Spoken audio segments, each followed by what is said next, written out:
क्या एक समर्पित गृहिणी अपने परिवार की अपेक्षाओं और अपने अदृश्य अस्तित्व से जूझते हुए सम्मान की खोज कर पाएगी?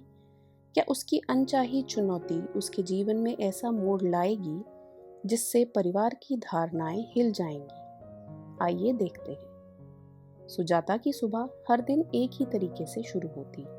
अलार्म की आवाज के साथ वो नींद से जागती और चुपचाप बिस्तर से उठ जाती ताकि उसके पति रमेश और बच्चों की नींद ना टूटे। उसकी पहली मंजिल रसोई होती, जहां वो जाकर चाय का पानी रखती। सुबह का सन्नाटा उसे बहुत अच्छा लगता था, लेकिन वो जानती थी कि ये शांति जल्द ही टूटने वाली है। रमेश, जो एक सरकारी अधिकारी था, अक्सर रात को देर से सोता और सुबह जल्दी तैयार होकर ऑफिस चला जाता। घर में उसकी जिम्मेदारी बस इतनी सी ही थी। बाकी सब सुजाता के कंधों पर था।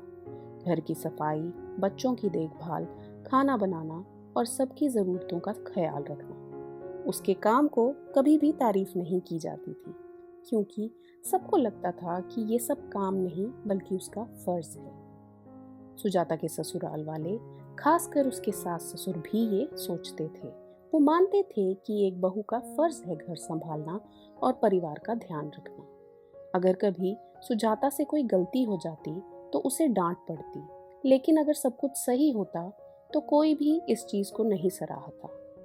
रमेश भी सुजाता की इस हालत को कभी नहीं समझ पाया। उसके लिए सुजाता का घर संभालना एक साधारण काम था, जिसे वो बिना किसी कठिनाई के कर सकती थी। सुजाता का दिन इसी तरह गुजरता था। वो घर के कामों में इतना डूबी रहती कि उसे अपने बारे में सोचने का समय ही नहीं मिलता था। वो बस एक मशीन की तरह काम करती रहती, जिसे हर समय चालू रहना होता था। हर दिन एक जैसा होता। वो बच्चों को स्कूल के लिए तैयार करती, फिर रमेश का टिफिन बनाती। उसके बाद घर की सफाई, कपड़े धोना, बाजार जाना, ये सब उसकी जिम्मेदारी थी। लेकिन उसकी इस मेहनत का कोई मोल नहीं था। सुजाता की आंखों में कभी कभी आंसू आ जाते, लेकिन वो उन्हें जल्दी से पोंछ लेती। उसने अपने सपनों को कहीं दूर छोड़ दिया था। शादी से पहले वो एक ऊर्जावान लड़की थी, जिसके पास कई सपने थे। वो कुछ बनना चाहती थी, कुछ हासिल करना चाहती थी, लेकिन शादी के बाद उसकी दुनिया घर तक ही सीमित हो गई थी। वो बस अपने परिवार की देखभाल में ही रह गई थी। रात को जब सब सो जाते तो सुजाता अकेले बैठकर अपने जीवन के बारे में सोचती। उसे लगता कि उसका कोई अस्तित्व ही नहीं है। उसका जीवन बस दूसरों के लिए जीना बनकर रह गया है। वो सोचती कि क्या यही उसकी जिंदगी का मकसद है? क्या वो सिर्फ एक गृहिणी बनकर रह जाएगी, जिसे कोई नहीं पूछता और जिसके कोई सम्मान नहीं? एक दिन सुजाता की सहेली मीना उससे मिलने आई। मीना उसकी बचपन की दोस्त थी, जो हमेशा खुश और सकारात्मक रहती थी। जब मीना ने सुजाता की हालत देखी तो वो समझ गई कि कुछ ठीक नहीं है। उसने सुजाता से पूछा, सुजाता, कुछ हुआ है? तुम इतनी उदास क्यों लग रही हो? सुजाता ने उसे बताया कि कैसे उसका जीवन घर के कामों में बंध गया है और कोई उसकी मेहनत को नहीं देखता। वो रोने लगी और कहने लगी, मीना, मुझे लगता है कि मैं अदृश्य हो गई हूँ। मेरा कोई अस्तित्व ही नहीं बचा। मीना ने उसे दिलासा दिया और कहा, सुजाता, तुम एक बहुत मेहनती औरत हो, लेकिन तुम्हें अपने लिए भी सोचना चाहिए। अगर तुम खुद की इज्जत नहीं करोगी तो कोई और भी नहीं करेगा। मीना की बातें सुजाता के दिल में उतर गईं। उसने तय किया कि अब वो अपने लिए भी खड़ी होगी। उसने खुद से वादा किया कि अब वो अपने आत्मसम्मान के लिए लड़ेगी, चाहे इसके लिए उसे किसी भी संघर्ष से गुजरना पड़े। सुजाता के अंदर अब एक नई ऊर्जा आ गई थी। उसने घर के कामों में रमेश और बच्चों की मदद मांगने का निश्चय किया। जब रमेश घर लौटा तो उसने सुजाता को कुछ बदली बदली सी पाया। वो चुपचाप टीवी देखने बैठ गया, लेकिन सुजाता उसके सामने आई और कहने लगी, रमेश, मुझे तुमसे कुछ बात करनी है। रमेश ने चौंक कर उसकी ओर देखा। सुजाता ने कहा, मैं हर दिन तुम्हारे लिए और इस घर के लिए सब कुछ करती हूँ, लेकिन मेरी मेहनत को कोई नहीं देखता, ना सराहता है। मुझे ऐसा लगता है कि मैं सिर्फ एक मशीन बनकर रह गई हूँ। रमेश को यह सुनकर हैरानी हुई। उसने सुजाता को हमेशा खुश देखा था। उसने कहा, सुजाता, तुम कहना क्या चाहती हो? सुजाता ने जवाब दिया, मैं ये कहना चाहती हूँ कि मुझे भी इंसान समझा जाए। मेरे भी कुछ सपने हैं जो इन सब के चलते अधूरे रह गए हैं, लेकिन अब मैं उन्हें पूरा करना चाहती हूँ और इसके लिए मुझे तुम्हारा समर्थन चाहिए। रमेश ने गहरी सांस ली और कहा, सुजाता, मैं तुम्हारी बात समझता हूँ, मैं तुम्हारी मदद करूँगा। उसने तय किया कि वो अब घर के कामों में सुजाता की मदद करेगा ताकि सुजाता को अपने सपनों को पूरा करने का समय मिल सके।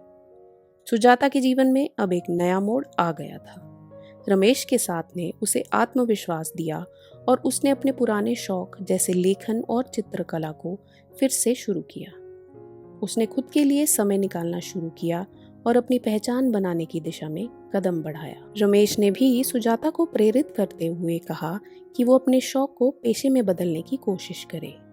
सुजाता ने अपने लेखन को निखारते हुए एक ब्लॉग शुरू किया, जहां वो अपनी कविताएं और कहानियां साझा करने लगी।